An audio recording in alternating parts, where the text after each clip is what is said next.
नमस्कार साथियों। हमारे देश में बहुत सारी समस्या हैं, बहुत सारी दिक्कतें हैं।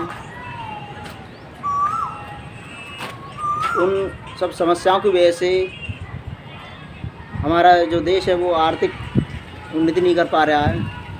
उन सभी समस्याओं की जड़ है जनसंख्या। ज़्यादा जनसंख्या होने की वजह से नहीं तो सभी को रोज़गार मिल पा रहा है, नहीं सभी को आवास मिल पा रहे हैं और नहीं सभी को सही तरह से शिक्षा मिल पा रही है और खान पान की व्यवस्था भी ठीक से नहीं हो पा रही है। क्योंकि जनसंख्या ज़्यादा होने की वजह से जो व्यक्ति जो आय है वो सभी की कम हो गई है। संसाधन जनसंख्या की अपेक्षा कम है। सरकारी जॉब भी जनसंख्या के जो हमारी जनसंख्या के जो है उसको अगर ध्यान करें तो नाम मात्र की सरकारी वैकेंसी निकल रही हैं। तो ये सभी समस्याएं विकासशील देशों में ही ज़्यादा होती हैं। हमारा देश भी एक विकासशील देश है और जो जनसंख्या है वो एक बीमारी की तरह है, जिसमें बेरोजगारी बढ़ गई है, भुखमरी बढ़ गई है, गरीबी, भ्रष्टाचार जैसी समस्याएं लगातार बढ़ती जा रही हैं। अब हम बात करेंगे कि जो हमारी जनसंख्या 2011 की जनगणना के अनुसार हमारे देश की कुल आबादी 121 करोड़ थी, जिसमें हमारी यूपी की 19 करोड़ थी। और अब 2021 चल रही है तो हमारे देश की लगभग अनुमानित जनसंख्या 135 करोड़ हो चुकी है। हमारे देश की जो वृद्धि दर है वो लगभग 18% है और मृत्यु दर है वो केवल 6% है। अब जनसंख्या वृद्धि के कारण कौन कौन से हैं? पहले तो है अशिक्षा, जहाँ हमारे देश में 100% लोग पढ़े लिखे नहीं हैं, जागरूकता की कमी है। और दूसरा कारण है बाल विवाह। कम उम्र में शादी कर दी जाती है, इतनी अवेयरनेस नहीं होती है, उससे जनसंख्या लगातार बढ़ रही है। पुत्र मोह, अगर किसी घर में 4 लड़कियां लगातार हो गई तो वो दंपति पुत्र मोह में और जनसंख्या बढ़ाता रहता है। और एक कारण और है, मृत्यु दर में लगातार कमी आई है, क्योंकि हमारे देश की जो चिकित्सा पद्धति है वो काफ़ी कुशल हो गई है। अंधविश्वास, कुछ लोग मानते हैं कि ये ऊपर वाले की देन है और बच्चे लगातार पैदा करते रहते हैं।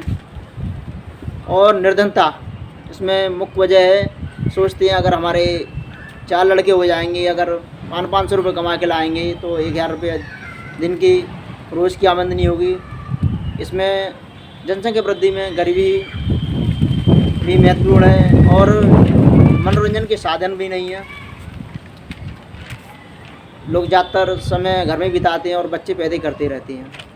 अब हम समाधान की तरफ चलते हैं कि इन सभी समस्याओं का समाधान कैसे होगा।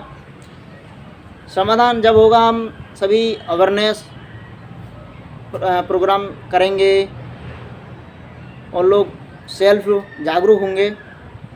सभी जो हमारे देश का शिक्षा का स्तर है वो थोड़ा ऊपर बढ़ेगा, सभी शिक्षित लोग होंगे और सरकार भी इसमें अपना अहम रोल निभाए। एक कठोर कानून तो हमारे देश में बहुत है, लेकिन पालन नहीं होता है। कहते हैं कि लड़के की उम्र 21 साल हो, लड़की की 18 साल हो, लेकिन यहाँ शादी उम्र से पहले ही कर दी जाती है। तो इसमें हम चाहेंगे, सरकार से हम रिक्वेस्ट करना चाहेंगे कि सरकार इसमें सख्त कानून बनाए और कड़ाई से उसका पालन की जाए, कि 2 बच्चों का रूल बना दी जाए।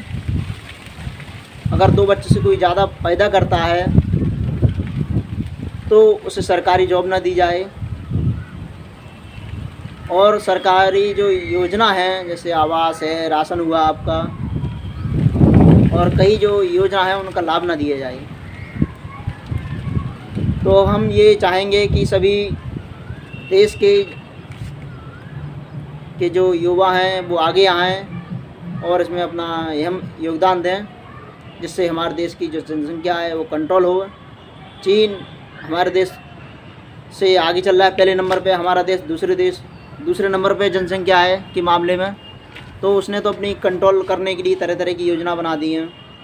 तो हम भी चाहेंगे सभी जागरूक हो गए और हम दो और हमारे दो की नीति पर सभी अमल में लाएं। 2 बच्चे पैदा करें, उनको अच्छे से पढ़ाएं लिखाएं।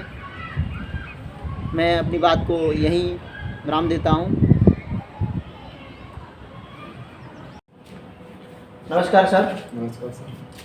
क्या नाम है सर आपका? मेरा नाम जितेंद्र है। कहाँ के रहने वाले हैं? आदम डिस्ट्रिक्ट का रहने वाला हूँ। तो सर हम ये चाहते हैं कि हमारे देश की जनसंख्या लगातार बढ़ती जा रही है, तो जनसंख्या पर कंट्रोल या कम कैसे होगी?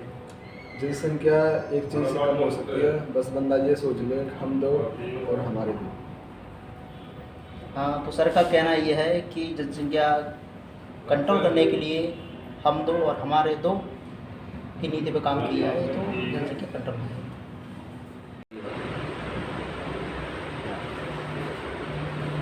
राम राम भैया, राम राम भैया, आ जाओ भैया, सुनाओ। बढ़िया। बैठो। ठीक बताओ। ठीक है भैया, फोड़ रहे टाइम ढूंढ जा। हम एक सब्जेक्ट पे वीडियो बनाना चाह रहे हैं। अच्छा भैया। सब्जेक्ट है कि हमारे देश की जनसंख्या लगातार बढ़ रही है, उस जनसंख्या को हम कंट्रोल कैसे करें? ये तो भैया सुनो तो साहब, यार कुआड़ी अब जाओ ना। अरे भैया जनसंख्या बढ़ रही है, महंगाई बढ़ रही है हर चीज पे हैं। एक 10 12 होंगे जिस घर में, कैसे पूर्ति पड़ेगी? सही बात हैं? है। ये तो सूदम चट्टी साहब है भैया, हम तो हमारे दो, खाओ पियो मौज लो। और जब बड़े परिवार में कहीं कच्छा नो, कहीं पजामा नो, कहीं कमीज नो, कहीं कलम नो, कहीं कॉफी नो, ये सूदम चट्टी साहब है भैया, ये हमको थोड़ी है। हमारे ताऊ जी ने बहुत अच्छी बात बताई है कि छोटा जो परिवार होता है वो सुखी परिवार रहता है।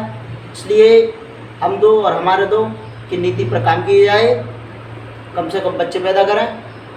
जय हिंद, जय भारत। हम दो हमारे दो।